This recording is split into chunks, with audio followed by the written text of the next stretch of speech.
Welcome back mga ropa, kwentuhan muna tayo. Gaganapin na ang Game 2 ng NBA Finals sa home court ulit ng koponan ng Boston Celtics. Sa isang interview mga ropa, binigyang papuri ng coach ng Dallas Mavericks na si Coach Jason Kidd ang isa sa star player ng koponan ng Boston Celtics na si Jaylen Brown. Isang mainit na pahayag ang binitawan ni Coach Jason Kidd para kay Jaylen Brown. Pag sinabing Boston Celtics, si Jason Tatum agad ang maiisip. Marami ang nagko-consider na si Jason Tatum ang tinuturing na superstar at ang pinakamagaling na player para sa koponan ng Boston Celtics. Pero ayon sa pahayag ni Coach Jason Kidd, si Jaylen Brown daw ang the best player ng koponan ng Boston. At ipinamalas niya sa Game 1 kung bakit siya ang the best player ng Celtics. Marami din ang mga nagsasabi na NBA fans na ang ginagawa daw ni Coach Jason Kidd ay isang mind games para sa Boston Celtics. Sinabi daw ni Coach Jason Kidd na si Jaylen Brown ang pinaka-the best player para sa Boston para mag-away-away or magkaroon ng hidwaan ng mga players sa Celtics sa pagitan ni Jason Tatum at ni Jaylen Brown. Well, Jaylen's the best player, so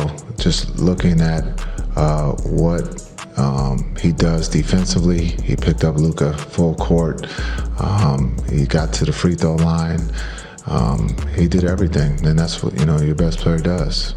Just understanding.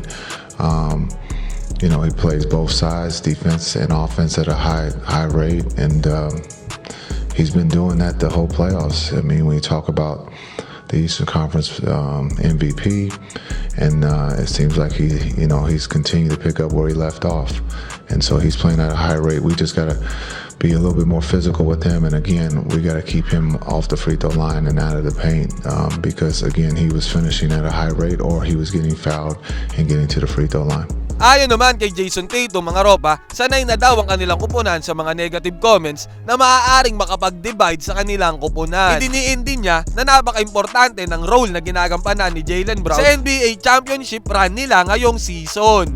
Gusto nyo bang maglaro at manalo? I-click lamang ang link na nasa comment section at gamitin ang promo code na ANGALIS. Piliin ang sports option to get a chance na makakuha ng 12,000 bonus sa inyong unang cash in. No reaction.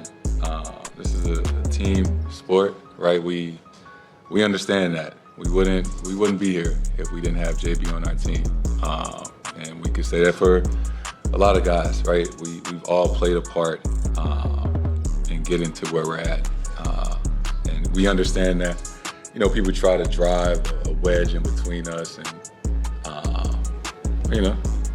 this is a smart thing to do or try to do. Kayo mga ropa, ano sa tingin nyo? Minamind games ba ni Coach Jason Kidd ang koponan ng Boston Celtics para maapektuhan ang laro nila sa Game 2? O sadyang si Jaylen Brown lang talaga ang the best player ng Boston? Pwede kayo mag-comment dyan sa baba, magkwentuhan tayo.